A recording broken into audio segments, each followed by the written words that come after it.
Welcome to Africa's Vision Network. My name is Omar Ashaka, your guest host. The title of our program is called The Quietness of a Community Dying.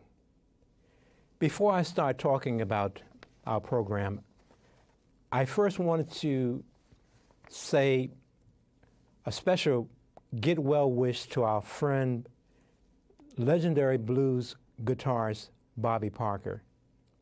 Bobby recently had some major surgery, and he's at home now recuperating. So I just want Bobby to know that we at Africa's Vision Network, we're praying for you because we thoroughly enjoyed you when you were on our program, and you're a personal friend. So get well, Bobby, so you can do your blues thing. And just for our audience, one of the songs that Bobby wrote was called, to tell you what kind of person Bobby is, Bobby had a song called Santa Claus Stole My Woman. What kind of man can write that kind of song? It tells you that he's a very interesting person. So Bobby, we love you. Get well soon. Turning to the seriousness of the title, The Quietness of a Community Dying, some of you may ask, what does that mean? When I'm preparing for a program, I try to give it a lot of thought. I try to give it prayer, because I want to make sure when I'm participating in a program, I'm doing something with substance. Whether it's community programming, national TV, television should provide a message to the viewers. The quietness of a community dying, in my opinion, it's about African American people dying from gun violence. Yet, it's a very quiet subject on the national scene. The campaign trail with Senator Barack Obama and Senator Hillary Clinton, they had an opportunity during one of their debates to talk about what guns are doing in the African American cities. Senator Obama, being very familiar with Chicago, failed to take that primetime moment and talk about a solution to the killings in the African American community. Ironically, this particular debate was in Pennsylvania.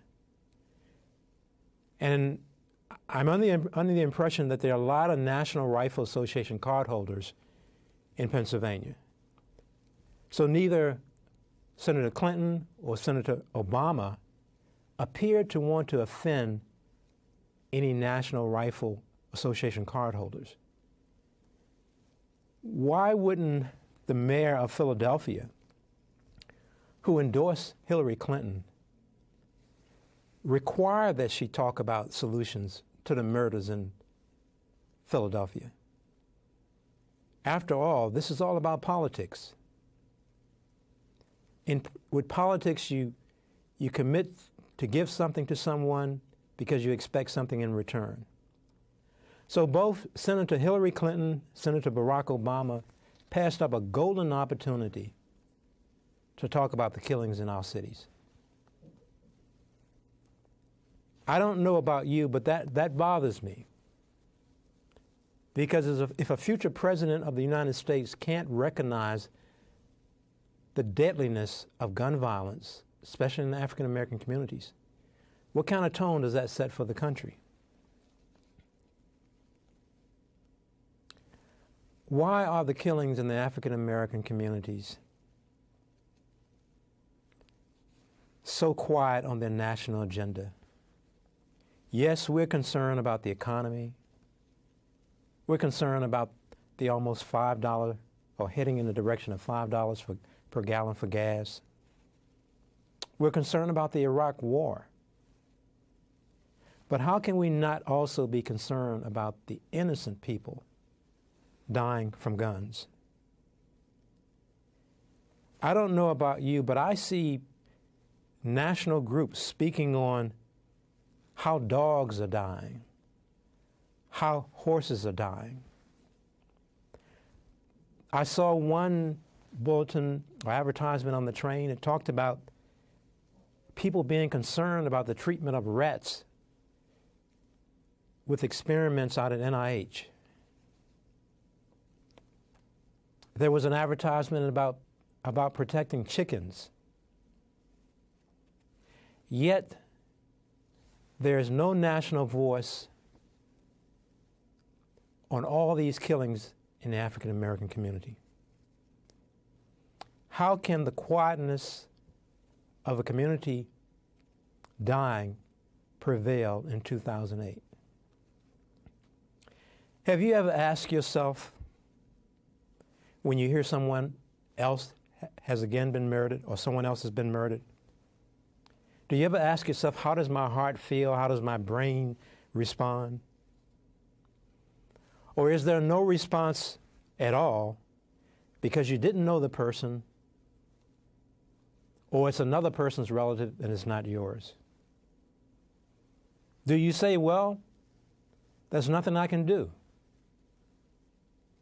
Perhaps you say it's just those crazy people killing one another over drugs.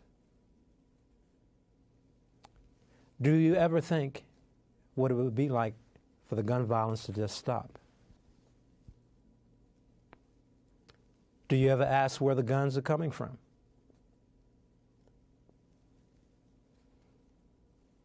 Do you ever wonder who the killers are? And I'm taking my time because this is a serious, serious issue. Do you ever wonder who the killer's mother is, who the killer's father is, or sister or brother? Why am I asking these questions? Because there has to be some kind of family structure for the killers. Maybe there may not be a father, may not be a mother, but that killer came from somewhere. Do you ever ask if the killer had a son or daughter? One of the questions I'm always asking people, do you ever wonder who's selling the guns? Do you ever wonder who's manufacturing the guns? Do you ever ask why gun manufacturers have never been successfully sued?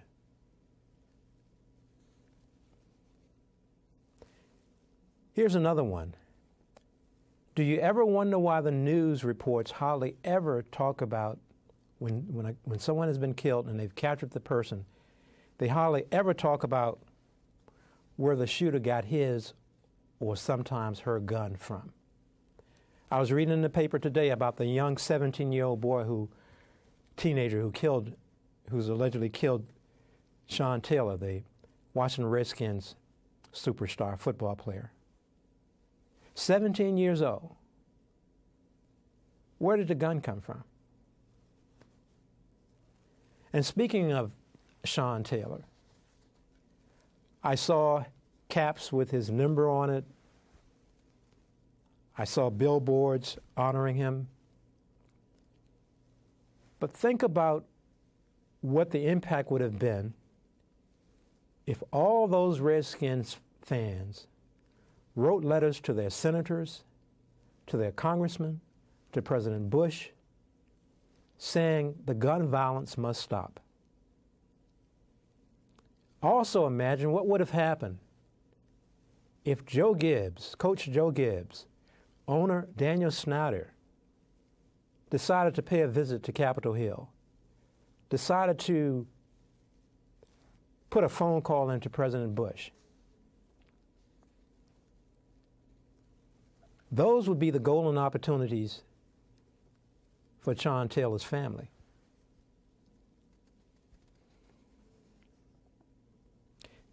Have you ever written your congressman or senator to complain about how guns are quietly killing off members of the African American community?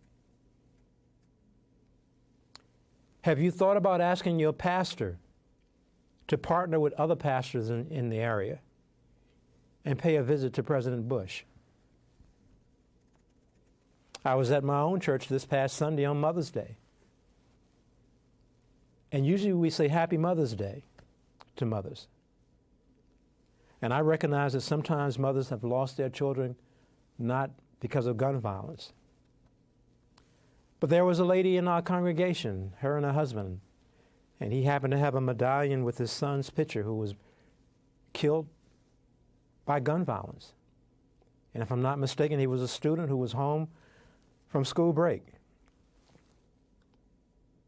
So I wonder, when Mother's Day rolls around for those mothers, will it ever be again a happy Mother's Day? How many more gun killings will it take to see that this is a national crisis? The quietness of a community dying. And I'm doing this show for a personal reason. I got a call from my daughter this past weekend. And she shared with me that her cousin on her mother's side was murdered in Baltimore, shot 4 times. 37-year-old young man, 3 children, the youngest being 3 months old. I don't know all the details, but think about the ripple effect here. A family no longer with the husband there, the breadwinner. 3 children, a 3-month-old.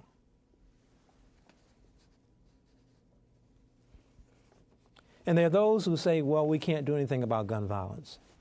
But my position is, if we were able to do something to curtail the ugliness of slavery, something can be done about this gun violence.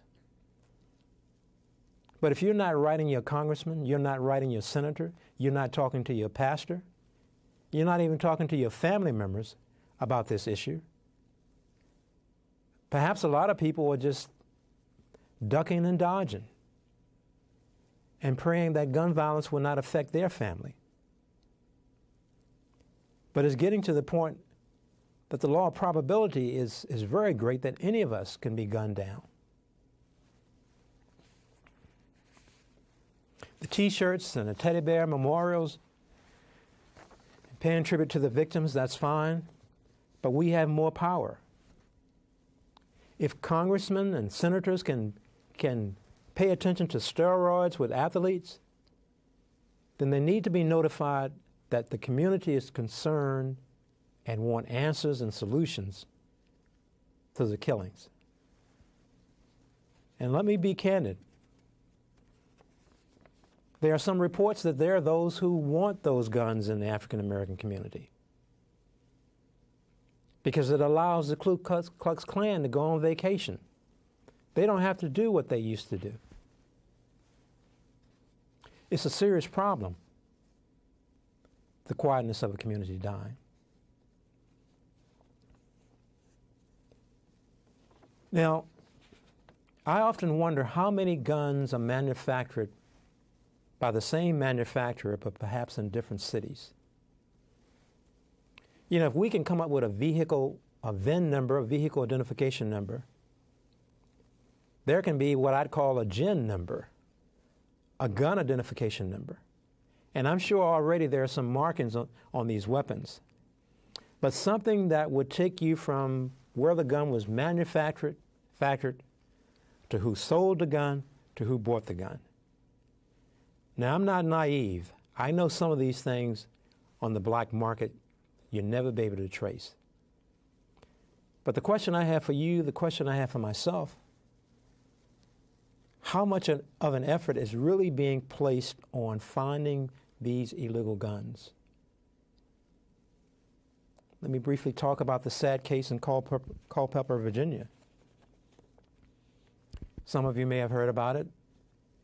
The young man killed his wife, killed his 2 children, killed himself with an AK-47.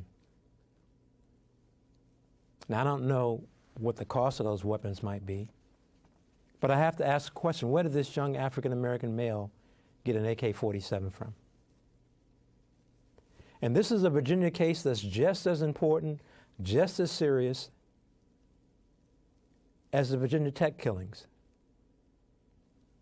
And I would hope, even though the killer is dead, that there's still an investigation to find out where this gun came from.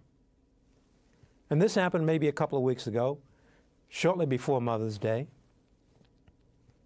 And I found myself thinking about that mother who lost her daughter, her 2 grandchildren, and a son-in-law. I wish that I could find the right words to talk about just how serious this gun violence is. But I know that hoping it's going to go away, that's not going to work. As I said before, if Congress can look at steroids with athletes, I've always applauded Mothers Against Drunk Drivers, MAD. It hasn't completely taken drunk drivers off the road, but it's having an impact.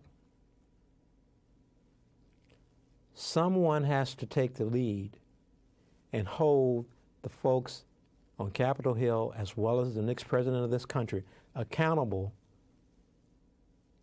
for the war that's taking place in the African American community. And I remember, excuse me, there was a young man, I believe from Southeast Washington, D.C., young boy, who sent President Bush a letter saying that the Iraqi war was in his community because of all these people dying from gun violence. I never did hear a follow-up to the story, so it probably, President Bush and other folks probably didn't respond. But I always admired that young person for taking the step to say, we need help in our community. We have an Iraqi war right here in our community. But we got to hold our pastors accountable. You have to be accountable. If you can sit and watch and listen to this and still feel comfortable, even though you've never written a letter to your congressman or your senator, you've never approached your pastor, and if you can feel comfortable with that, then so be it. But think about those little girls who died, even though at the hands of their father. It was gun violence. Society has failed them and many other children. I've talked about the young lady, I believe her name was Chelsea, in Washington, D.C., who happened to be in her aunt's living room playing, thinking she was in a safe place. Stray bullet came through the window, killed her. We as a society, we're failing our children. I heard of another story of a young child in his bed down in Virginia. Bullet came through the window, killed him while he was sleeping in his bed. What is it going to take to move us? If people can come together to protect dogs, and I don't have anything against that. The horse that was running, I believe, in the Kentucky Derby. Peter, I guess, People Against Animal Treatment Cruelty, I can't remember exactly what the acronym stands for, but they were upset about that. They have a right to be. But my point is, why aren't we collectively upset enough to make this a national concern? And it was very disappointing when I saw Senator Barack Obama, Senator Clinton, treating this subject so lightly. As I said, as though they didn't want to offend the National Rifle Association. And that is sad and pitiful. Because a lot of lives are being lost.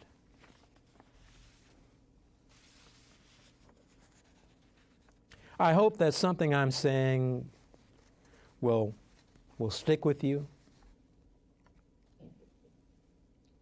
But if we're going to survive as a community and as a group of people, we just can't continue to just listen every day to someone dying from gun violence.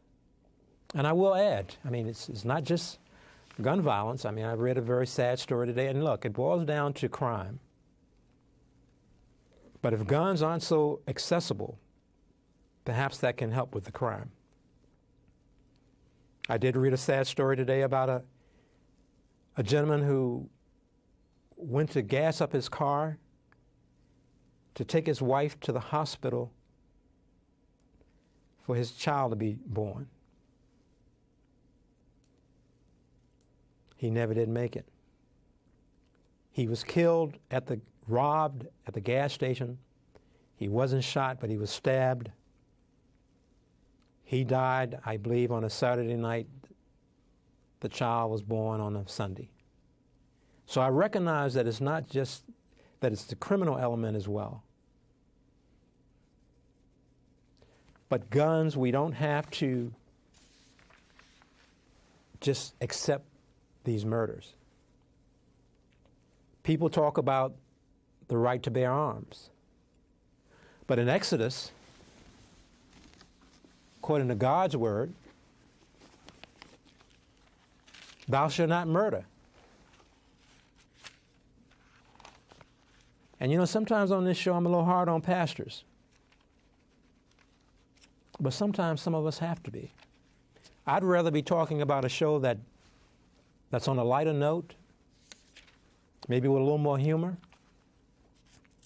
But when my daughter told me about her cousin that was murdered, and when you're a parent, you never want to hear your child sounding as though they're in pain. And what she told me, she said, you know, Dad, what was interesting about it, he was a good fellow. He was not a gangbanger. He was a good fellow. So we have a serious problem.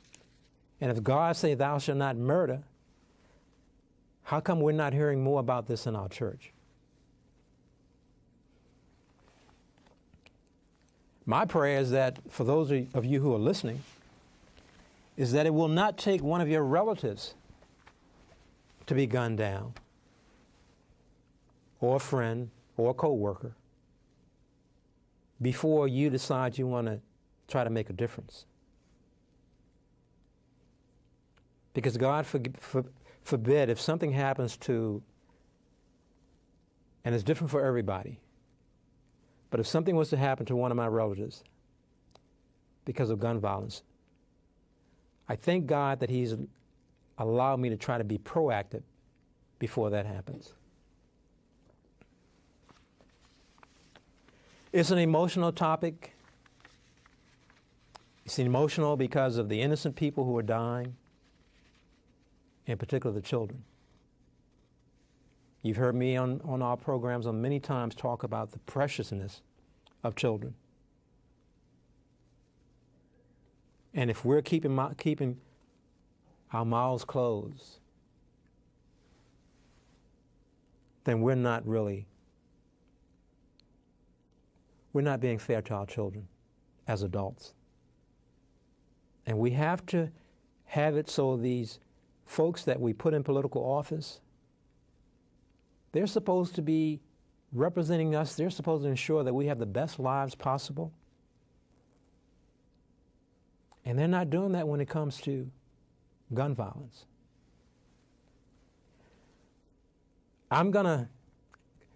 We're gonna close out our show with a song called Little Brother.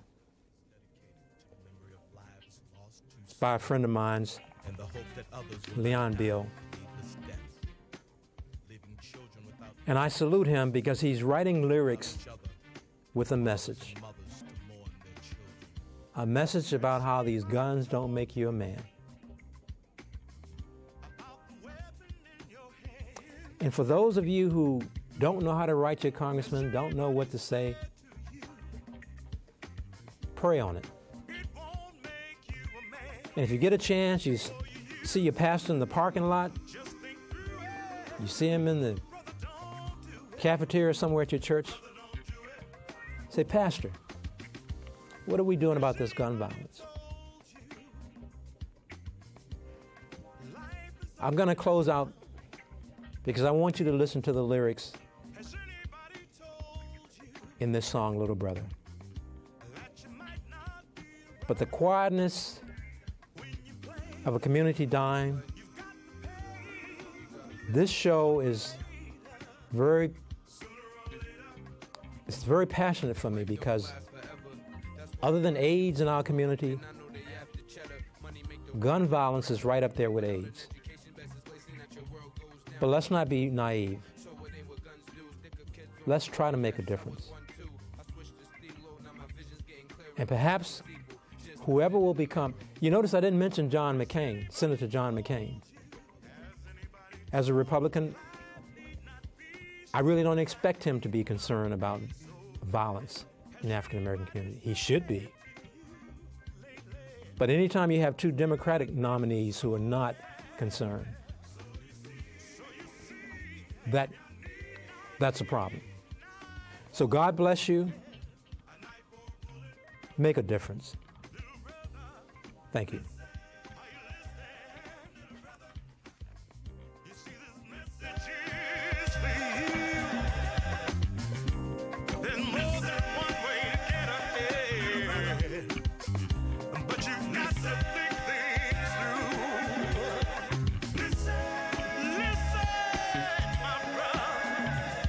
Said 18 years gonna make you a man. I run cities like Diddy, no making a band. Sex sells, so I played the bunny.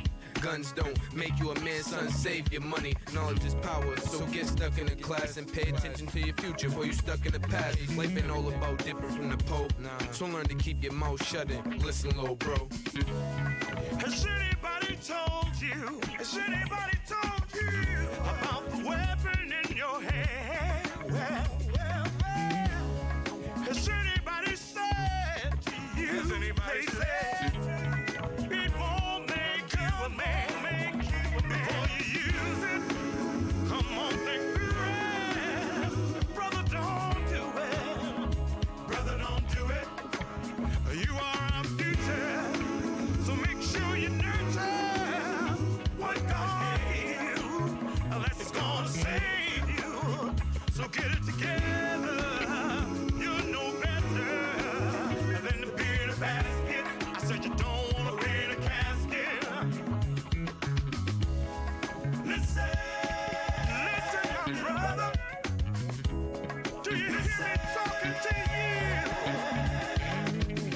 You see, there's no one way to get up here. You just gotta think things through. My brother, listen. My brother, do you hear me talking? Listen.